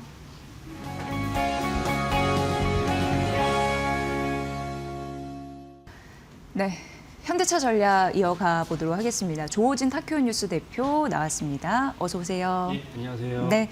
현대차 오늘 50만 원 선 위에서 움직이고 있는데 그러니까 휴머노이드 로봇이라는 강력한 성장 모멘텀을 장착한 이후에 이렇게 잘 가고 있잖아요. 예. 어떻게 보셨습니까? 예. 네. 현대차가 이제 세계 3위 완성차가 된 거는 3년쯤 됐는데 새롭게 이제 주가 상승한 거는 올해 많은 분들이 아시지만 CES에서 현대차가 이제 휴머노이드 로봇 아틀라스, 휴머노이드라는 건 이제 사람 같은 로봇이다 이런 뜻이죠. 그래서 우리가 옛날 어렸을 때 봤던 걸 말씀을 드리니까 약간 애매하긴 한데 제가 어렸을 때는 뭐 로버트 태권브이나 마징가 같은 그 사람 같은 이제 로봇을 갖다가 휴머노이드로 하는데 그 휴머노이드 로봇은 실질적으로 멋있고 뭔가 그럴싸해 보긴 하지만 경쟁력은 없었어요. 어떤 경쟁이 없었냐? 기업 입장에서 거기다 막대한 R&D 자금을 투입을 했을 때 받아들이는 돌아오는 게 없었거든요. 그래서 휴머노이드 로봇에 대한 뭐 큰 문제는 큰 기대 효과는 없었는데 문제는 뭐냐, 휴머노이드 로봇이 더 개발이 잘 되고 이 모든 근본적인 것도 역시 이제 생산형 AI 때문이라 보셔야 됩니다. 그래서 휴머노이드 로봇에 대한 성능이 높아지면서 실제로 이제 가정에서 도우미를 한다든지 그다음에 현대차가 가장 역점을 두고 있는 자동차 생산 공정에서 휴머노이드 로봇을 배치했을 때 과거에도 현대차는 이제 많은 로봇을 갖고 있었어요. 그 로봇은 주로 어디 있었냐면은 팔이 길다래 가지고 자동으로 이제 자동차를 조립하는 그 과정에서 그 로봇이 썼는데 휴머노이드는 그것을 몇 단계를 더 넘어서서 실제로 사람처럼 움직이면서 만약에 아이들이 이제 그 집에 왔을 때 로봇이 반겨주면서 엄마가 오늘 이걸 먹으라고 했으니까 내가 미리 데워놨어. 오늘 이 부분을 책을 읽기로 했으니까 내가 같이 책을 읽어줄게. 이런 거라든지. 그래서 이 휴머노이드 로봇이 그런 각광을 받고 있습니다. 그래서 현대차가 이제 좀 전에 들으신 대로 휴머노이드 로봇을 CES에서 발표를 하면서 지금 보신 대로 주가가 이제 엄청나게 올라왔죠. 그래서 시총 3위. 원래 현대차가 시총 3위 이전에는 어디가 시총 3위였느냐? 삼성전자 우가 시총 3위였습니다. 그 엄청난 반도체 진격에 따라서 삼성전자, SK하이닉스, 그다음에 삼성전자 우가 이제 시총 3위를 차지하고 있다가 현대차가 약진하면서 삼성전자 우를 제치고 그 시총 3위에 이제 안착을 했습니다. 이것은 바로 아까 말씀드린 휴머노이드 로봇 때문인 거고 사실은 주가가 이렇게 됐다는 것은 우리에게 한층 휴머노이드 로봇 시대가 성큼 다가섰다 이렇게 해석하시면 되겠습니다. 네, 현대차 주가가 상승했는데 기업 내부적으로는 분위기가 당연히 좋겠죠. 어떻게 보세요? 예, 기업 내부적으로 당연히 분위기가 좋고 사실은 이제는 이제 그 많은 분들이 현대차도 사실은 뭐 아시는 분도 계시겠지만 코로나 터졌을 때 현대차는 자발적으로 얘기를 하지만 자발적으로 믿지 않는데 뭐냐면 현대차 많은 임원들이 코로나 터졌을 때 현대차나 기아차 주가가 내려갔거든요. 내려가니까 엄청나게 임원들이 자사주를 매입을 했어요. 그러니까 현대차는 공식적으로 우린 강요한 적이 없어요 라고 얘기하지만 사실 대부분은 그 받아들일 수 없고 어쨌건 임원들이 그때 현대차 주식에 많이 매입을 했는데 그 매입한 주식이 비슷비슷했어요. 별로 올라가지도 않고 내려가지도 않고 이런 상황이 있었죠. 상대적으로 다른 그 재벌들 예를 들면 그 삼성전자나 SK하이닉스 보면 주가가 엄청나 올라가는데 가운데서 현대차는 주가는 올라가게 또 내려가기도 하고 박스권에 갇히다 보니까 현대차 주식을 산 임원들 입장에서는 뭐 좀 별로 만족스럽지 않을 수도 있는데 당연히 이번에 아까 말씀드린 대로 올해만 어제 종가에서 YTD가 60% 넘기 때문에 현대차 임직원들은 되게 어떤 자부심과 그 웃음을 짓고 있지 않을까라고 생각을 합니다. 네, 근데 오늘 뭐 지분 승계 이거 관련해서 할 말이 있으시다고 어떤 예. 얘기인지 궁금한데요. 그러니까 예. 현대차가 주가 올라가면 현대차 주주들, 근데 현대차 임직원들도 되게 이제 행복하고 좋은데 사실은 마냥 현대차 그룹의 정의선 회장은 웃을 수만 없는 처지다라는 것을 우리가 좀 살펴봐야 되겠습니다. 왜냐하면 그 정의선 회장한테 우중이 중요하기 때문이니까. 그래서 정의선 회장이 아니 자기 회사 주가 올라가면 자기도 좋을 텐데 왜 정의선 회장은 왜 안 좋냐?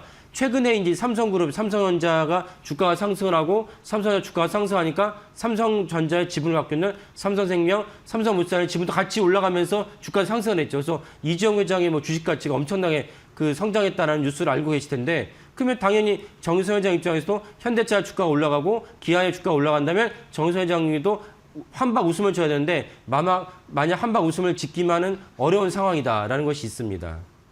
왜 그런 거죠? 일단 뭐 순환 출자 구조에 대한 고리를 해소 못했다 이런 부분도 주주들이 좀 계속적으로 이야기하는 부분이기는 합니다. 예. 그래서 순환 출자 구조를 10대 그룹에서 유일하게 해소하지 못한 데가 현대차 그룹이고 또 하나가 무엇이냐면은 결국 이제 승계를 갖다 깔끔하게 마무리하려면은 정의선 회장이 아버지 정몽구 명예회장에서 지분을 갖다 잘 승계를 받아야 되는데 지분을 승계를 받든 그러면 이제 증여와 수중이죠.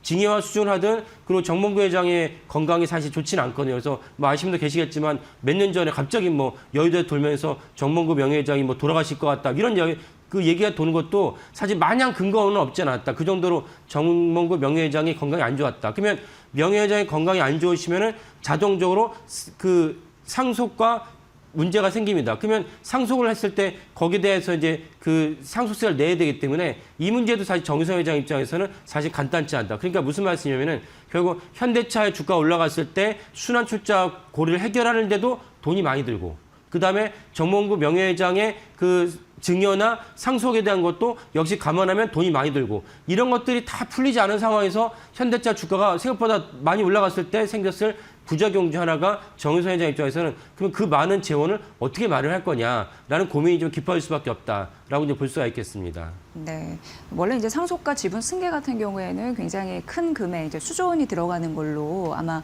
아시는 분들은 아실 텐데 일단 투자자 입장에서 이걸 어떻게 봐야 될지 순환 출자에 대한 고리 이런 부분이나 향후 투자 전략의 포인트는 어떻게 가져가야지 그게 가장 중요하지 않겠습니까? 예. 그 순환 출자 없이도 현대차 주가가 잘 올라왔으니까 문제가 없지 않냐 이렇게 볼 수도 있지만은 현대차로 순환 출자 고리를 해결해야지 사실은 외국에 있는 큰 손들이 현대차를 갖다가 좀 약간 안심하면서 마음껏 투자할 수 있는 그런 여력도 생긴다. 무슨 말씀이냐면은 단 몇억, 몇십억이 아니고 몇백억, 몇천억 단위로 해당해서 동부에 투자할 때는 정말 이제부터 이제 하나하나 뒤져보면서 살펴볼 수밖에 없지 않습니까? 근데 현대차가 봤더니 순환 출자 구조가 언제 문제가 되면서 대부분 해소됐냐? IMF입니다. 97년도 12월 IMF 터지면서 IMF를 비롯한 세계 각국에서 한국 경제의 주범 중 하나가 IMF의 주범 중 하나가 순환 출자라고 얘기를 했습니다. 그래서 김대중 정부가 그때 들어선 직후였죠. 김대중 정부가 정부 차원에서 강력하게 밀어붙이면서 주요 그룹 중에는 이제 LG그룹이 먼저 순환 출자를 갖다 해소를 하고 그다음 점진적으로 해소를 했습니다. 삼성그룹은 많이 해소를 했지만 지주회사로 할 수 없는 이유는 무엇이냐면 지주회사 요건에 맞지 않는 지주회사가 있으면 중간회사 밑에 회사의 지분율이 엄격하게 정해져야 되는데 삼성그룹은 아직 거기까지는 미치지 못했지만 그래도 상당 부분 순환 출자 해소를 했습니다. 근데 다른 그룹도 SK그룹도 해소했는데 현대차그룹은 해소하지 못한 상황이다. 그러면 아까 제가 말씀드린 대로 외국의 큰 손이 얼마 전에도 이제 캐피탈 그룹이 이제 SK하이닉스에 한 2년 전에 투자를 했다가 그 공시를 하는데 무려 3%의 지분을 갖다가 매도를 했어요. 왜? SK하이닉스에 충분한 어떤 이익을 갖다가 실현할 수 있었으니까 매도를 했습니다. 그때 이제 캐피탈 그룹이 수천억을 갖다가 지분을 갖다 투자하면서 SK하이닉스를 갖다가 저평가라고 해서 지분 투자했거든요. 마찬가지로 현대차라든지 현대모비스, 글로비스에다가 외국의 큰 손이 들어오려고 할 때 순환 출자 해소되지 않았으면 망설여지는 부분이 분명히 있다. 따라서 현대차가 순환 출자 고리를 해소한다면 그렇다면 사실은 현대차가 외국계 큰 손이 들어와서 주가가 한 번 더 튀어오를 수 있는 이 모든 것들이 다 무엇이냐? 코리아 디스카운트라고 최종적으로 명명 지을 수 있습니다. 그러니까 현대차가 여전히 PR이 700 안 된다, 500 안 된다 얘기를 하죠. 얘기를 하는데 그 모든 것은 사실은 우리가 자초한 측면도 크다. 그래서 현대차가 순환 출자 고리를 해결하고 그다음에 지배 구조를 갖다가 선진을 한다면 코리아 디스카운트가 자연스럽게 해소되면서 현대차의 주가도 한 번 더 PER을 갖다가 도요타 수준으로 갖다가 받을 수 있다면 지금보다 도 훨씬 더 주가가 높아질 수밖에 없습니다. 이런 것들 관점에서 현대차 순환 출자 구조가 중요하고 그래서 정의선 회장도 알고 있죠. 그래서 문재인 정부 때 한번 순환 출자 고리를 해결하려고 했는데 그때 이제 몇몇 군데에서 반대를 하면서 해결을 못했어요. 현대차 입장에서는 그때 해결했어야 되지 않나. 정말 그 천재 이루의 기회를 놓쳤다고 볼 수도 있는데 그래서 현대차가 여전히 이제 후진적인 지배구조 때문에 디스카운트를 받고 있다. 그래서 결국 정의선 회장 입장에서는 이런 걸 다 알고 있기 때문에 순환 출자를 해소하고 싶은데 주가가 높아지면 해소하는 비용이 막대하게 들거든요. 그래서 그 문제가 사실은 정의선 회장 입장에서는 뭔가 마냥 웃을 수만 없는 그런 상황이다라고 말씀드리겠습니다. 네. 현대차가 1월 22일에 이제 52주 신고가를 기록을 했고 오늘 50만 원 선, 그러니까 반도체 쉬다 보니까 조금 더 부각받는 흐름들이 있고 지금 딱 이제 50만 원 선 터치한 흐름인데 추가적으로 잘 오르기 위해서는 여러 가지 성장 동력 같은 것도 챙겨야 되잖아요. 로봇 산업 간의 시너지나 어떤 부분 우리가 눈여겨봐야 되는지 그런 투자 포인트도 전해주십시오. 예. 예. 그 로봇이 그 휴머노이드 아틀라스가 이제 세계적인 어떤 품질을 갖고 있다라는 것을 이제 해서 현대차 주가가 많이 올랐는데 하나 이제 주목하실 점은 뭐냐면 그 현대차 주가가 오르게 대한 그 추동은 사실은 이제 기관이나 외국인이 아니고 개인입니다. 개인들이 이제 이 화면에 나오는 걸 보면서 현대차 언제 저렇게 저거는 뭐 그 테슬라의 옵티머스 그다음에 중국의 유니트론 그 급인 줄 알았는데 그들은 이제 휴머노이드 로봇을 제대로 개발하고 있는 줄 알고 있었는데 언제 현대차 저 정도 수준으로 개발하고 있었어? 라고 하면서 개인들이 엄청난 돈을 부으면서 현대차 주가를 올렸어요. 근데 이제 그러면서 휴머노이드 로봇에 관한 잡음이 있었죠. 어떤 잡음이 있었습니까? 현대차 노조가 휴머노이드 로봇을 생산 현장에 배치를 단 한 대도 할 수 없다라고 이제 공식적으로 발표를 했어요. 왜냐하면 휴머노이드 로봇을 아틀라스에 배치하는 순간 현대차 노조의 영향력은 퇴조할 수밖에 없죠. 휴머노이드 로봇을 배치하는 순간 잔업수당도 없어지고 파업도 할 수 없고 공휴일수당, 대체휴일 근무할지라도 거기에 따로 수당이 없어요. 그러니까 이제 현대차 노조는 강력하게 반발을 하는데 바로 그러고 나서 하루 있다가 이제 이재명 대통령께서 이제 공식적으로 얘기했죠. 수레바퀴를 막을 수 없다. 그 제가 이제 그 다른 방송에서 말씀드렸던 것 같은데 이 모든 것을 갖다 우리가 역사의 반출을 본다면 증기기관선이 처음 나왔을 때 증기기관선이 나오기 전에는 사람들이 어떻게 이제 배를 이동시켰냐? 노를 지어서 또는 바람의 힘을 빌어서 바람이라는 게 안 불면 할 수가 없죠. 그러니까 노를 지어서 졌습니다. 그러니까 노를 지어서 배를 갖다 이동하다 보니까 사람들이 증기기관선에 나왔을 때 노를 젓는 사공들의 일자리가 줄어든다 해서 엄청나게 반발을 하고 심지어 뭐 데모를 하고 강력하게 이제 시위를 했습니다. 하지만 지금 노를 지어서 짓는 배가 있습니까? 없죠. 그런 어떤 시대의 흐름을 갖다 우리가 막을 수 없지 않느냐라고 이재명 대통령께서 말씀하시면서 그 부분이 어느 정도 가라앉았지만 하필 현대차 노조 입장에서는 자기들 밥벌이기 때문에 제가 볼 때 이게 쉽지 않습니다. 쉽지 않기 때문에 이 부분이 사실은 불거지면서 현대차가 주가가 내려갔다가 이제는 다시 올라가는 어떤 그런 흐름을 탔지만은 이 부분도 사실 우리가 그 체크해봐야 될 중요한 사안이다라고 말씀드리겠습니다. 네. 사실 그 생산, 혁신, 지속성 이걸 위해서 현대차 그룹 내부적으로는 아틀라스 도입을 굉장히 바랄 거고 그걸 이제 전면적으로 생산 배치를 하겠다고 했고 노조랑은 그런 부분에서 노조 안정, 노사 안정성 이런 부분에서 문제가 생기고 있는데 그런 부분 뭐 앞으로 계속되겠지만 주가 차원에서 우리가 또 봐야 될 지점이 있으니까 예, 그런 전략들 잘 참고해서 저희가 또 살펴보도록 하겠습니다. 오늘 현대차 뭐 지분 승계부터 기업 가치 구조 이런 부분 살펴봤는데 여러분도 잘 참고해 보십시오. 조호진 타쿄뉴스 대표와 함께했습니다. 고맙습니다, 대표님. 예, 감사합니다.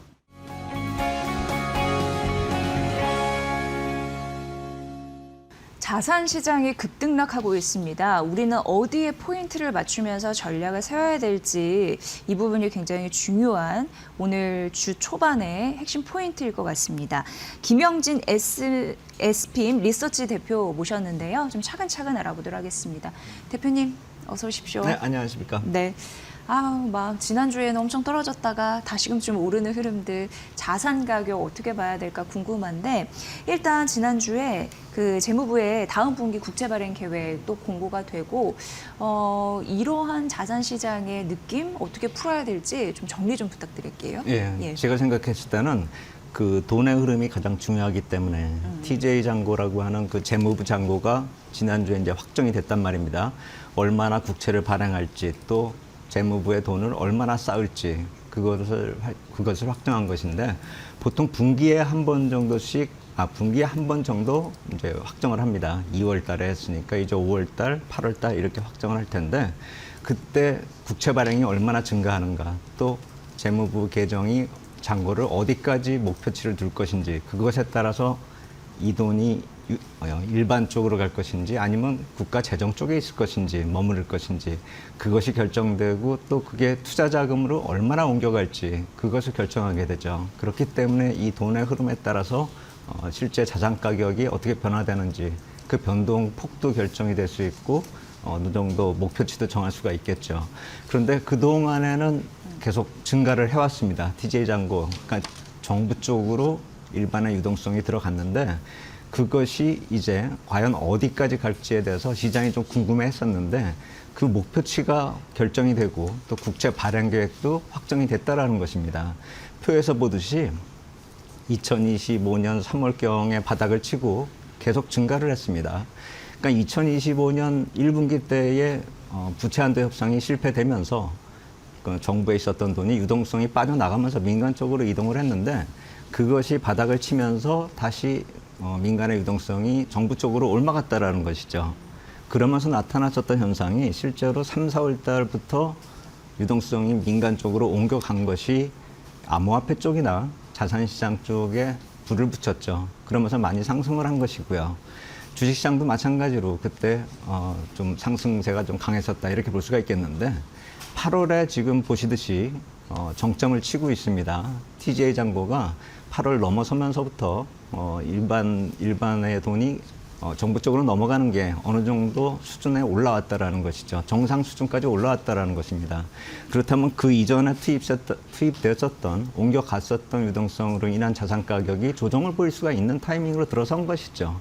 그것이 작년 8월 이후부터의 얘기가 이제 시작이 된다 이렇게 보시면 될 텐데 그로 인해서 10월에 한번 또 크립토 시장이 한번 충격을 받았고요. 그리고 최근에 계속 이어져 오면서 뭐 금이나 실버나 뭐 또 크립토 시장이 2차 충격을 받는 그런 모습까지로 이어진 것이죠.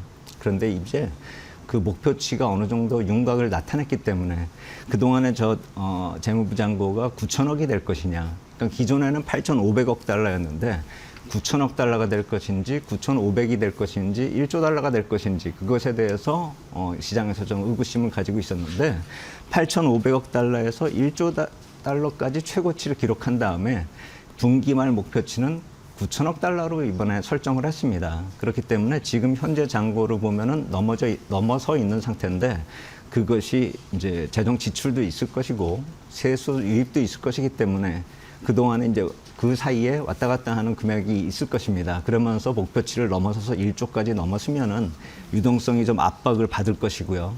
그 목표치를 친 다음에는 이제 다시 그 최고치를 친 다음에는 분기말 잔고 목표치까지 떨어질 것이기 때문에 유동성이 좀 나아질 것이다. 이렇게 예상을 할 수 있겠죠.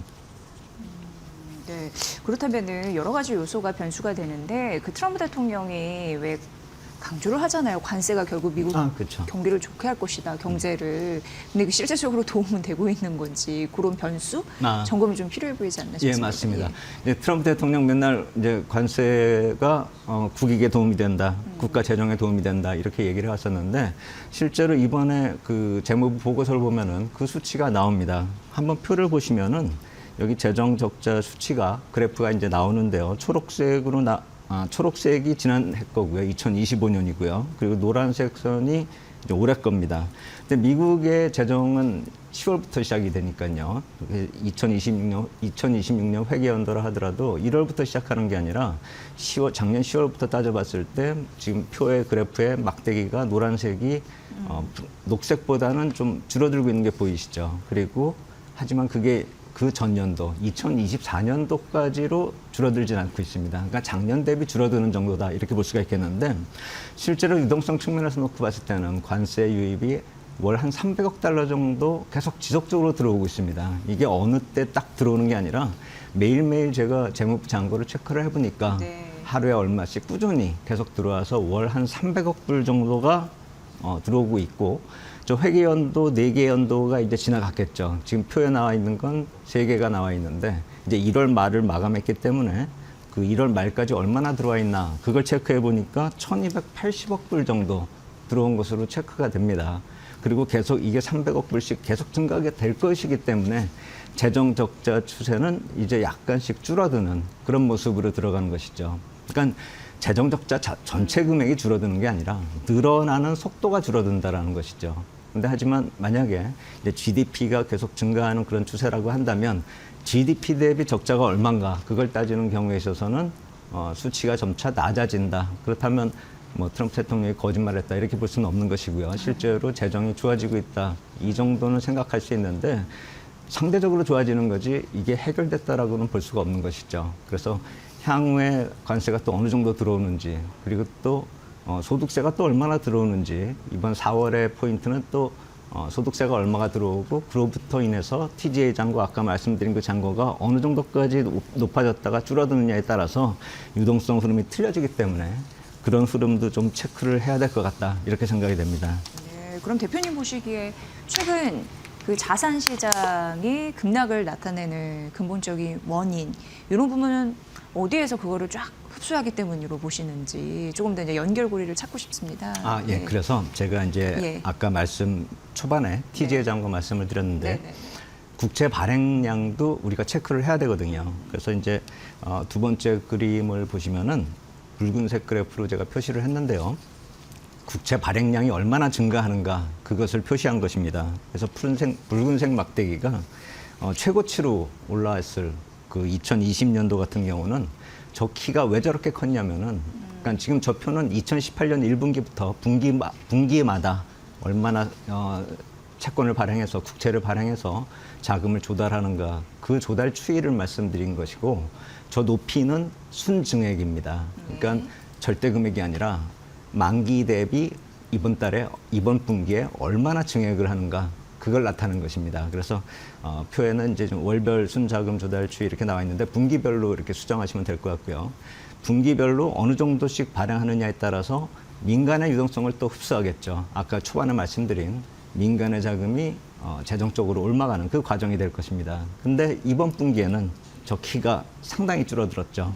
보시면은 한 1,090억 달러밖에 안 됩니다. 그리고 그 다음 표를 보시면은 그 1,090억의 내역이 나오는데 제가 그 아까 방금 전에 나온 표를 듀레이션별로 그러니까 만기 기간별로 장기냐 단기냐 이걸로 나눠서 표시한 겁니다. 붉은색이 장기고 푸른색이 단기입니다. 근데 표에서 보시듯이 장기물은 올라갔는데 증액을 하고 있는데 단기물이 줄어들죠. 저게 무엇을 뜻하냐면은 아까 말씀드린 소득세가 4월 달에 많이 들어올 것이기 때문에 2분기 계획에서는 항상 그 소득세가 많이 들어오기 때문에 그 국채 발행을 할 필요가 없다라는 것이죠. 그래서 저게 국채를 팔아버린다라는 그 얘기가 아니라 실제로 국채가 만기가 됐을 때 만기로 그냥 끝내버리고 보통은 그 만기된 만큼을 다시 발행을 하는데 그 발행을 할 필요가 없어진다라는 것이죠. 그래서 이 현상이 어떻게 벌어지냐면 그 이전에는 민간에서 세금을 납부하려고 자금 조달을 하겠죠. 그리고 세금을 납부합니다. 그러면 재정 쪽으로 돈이 들어오죠.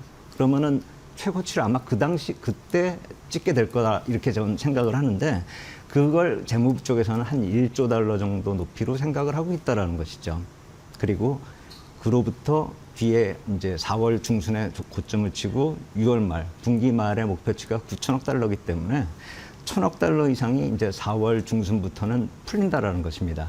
그래서 실제로 그동안에 아까 말씀드렸었던 작년 3월부터 이어진 스토리, 그러니까 유동성이 들어왔다가 다시 흡수됐다가 하면서 자산 시장이 붕괴되고 또 그 사이에서 다시 늘어날 때는 또 반등을 하다가 또 다시 이제 목표치를 채워야 된다. 그것이 9천억 달러가 될지 9,500억 달러가 될지 그게 헷갈리던 그 정해지던 시기에 그때는 다시 재정적으로 올라온 것이죠.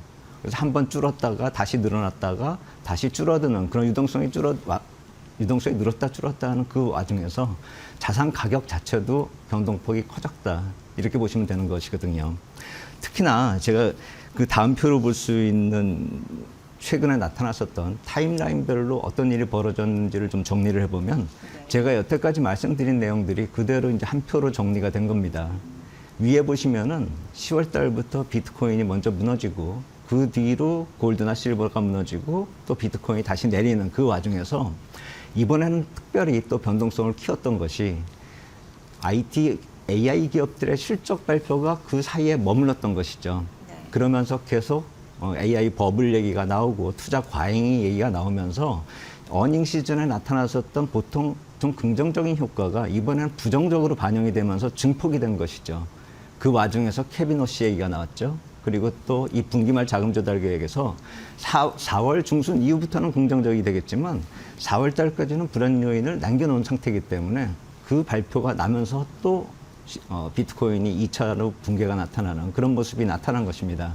그래서 2월 초반에 나타났었던 그런 유동성의 변화, 그리고 변화 계획, 그리고 또 AI 버블로 인한 AI가 흡수하는 유동성에 대한 우려감이 증폭이 되면서 그게 뭉치니까 시장의 변동성이 지난주까지 아주 커졌다.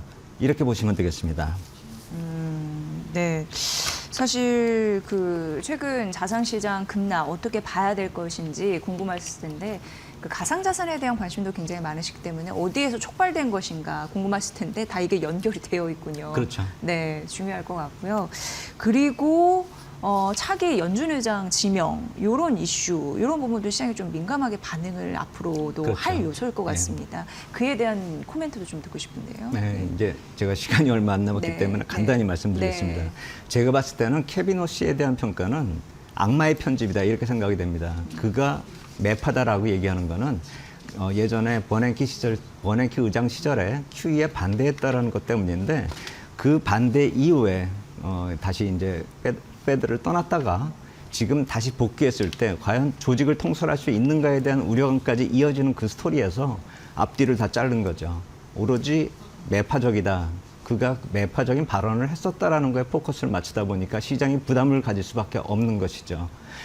의장이 갖는 표도 FOMC 회의에서는 한 표고 나머지 임원들도 한 표입니다. 그렇기 때문에 의장의 의도대로 갈 수 있게끔 하려면은 조직을 인솔을 잘 해야죠. 하지만 지금 우려되고 있는 것은 그가 도중에 떠났기 때문에 그 결정에 대해서 반대하면서 떠났기 때문에 과연 의사 소통 능력이 있는가 그것에 대한 우려감이 시장에 반영이 되어야 되는데 그거보다는 반대했었다. 그는 매파다. 이게 부각이 된 것이죠. 근데 실질적으로 유동성 체크를 해보면 아까 말씀을 해드렸듯이 어느 정도 스토리가 지금 만들어지고 있습니다. 그리고 패드가 지금 450억 달러씩 유입을 시키고 있죠. 국채 시장으로요.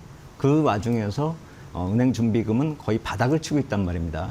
여기서는 어떤 유동성 축소를 할 수 있는 그런 여지가 없습니다. 그래서 차기 연준 의장이 누가 됐든 간에 그가 매파 성향을 가지건 뭐 어떤 성향을 가지건 그거는 과거 일이고 지금 현재 상황에서 유동성을 체크하고 현재 상황에서 맞춰서 판단을 한다면 유동성을 계속 키울 수밖에 없는 것이죠.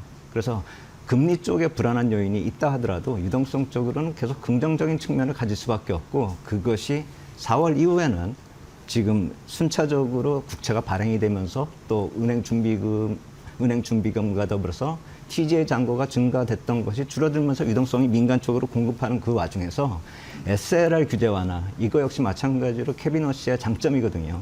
단점은 아까 금리 쪽이 좀 불안하다, 유동성을 축소할 수 있다. 이거는 현실적이지 않은 얘기고 그가 장점으로 꼽을 수 있는 SLR 규제 완화가 만약에 겹친다 한다면 후반기 쪽으로는 유동성이 조금 더 풀릴 수 있고 시장은 긍정적으로 갈 수 있다. 이렇게 보는 것이 맞겠다. 케빈 허시에 대한 우려감은 좀 과장돼 있고 악마의 편집이다. 그렇게 생각한다 이렇게 말씀을 드리겠습니다. 대표님, 그러니까 이제 시장 흐름 전망까지 쭉 같이 해주셨네요. 네. 유동성 이런 부분이 왔다 갔다 하겠지만 결국적으로 또 있을 거고 긍정적인 부분이 4월 이후 좀 긍정적인 주가 전망 이런 부분도 우리가 눈여겨보면 되는 거죠. 그렇습니다. 맞습니다. 예. 이렇게 정리해드렸으니까 참고해 보시면 될 것 같습니다. 김영진 SPM 리서치 대표의 분석으로 함께하셨습니다. 고맙습니다. 대표님. 감사합니다.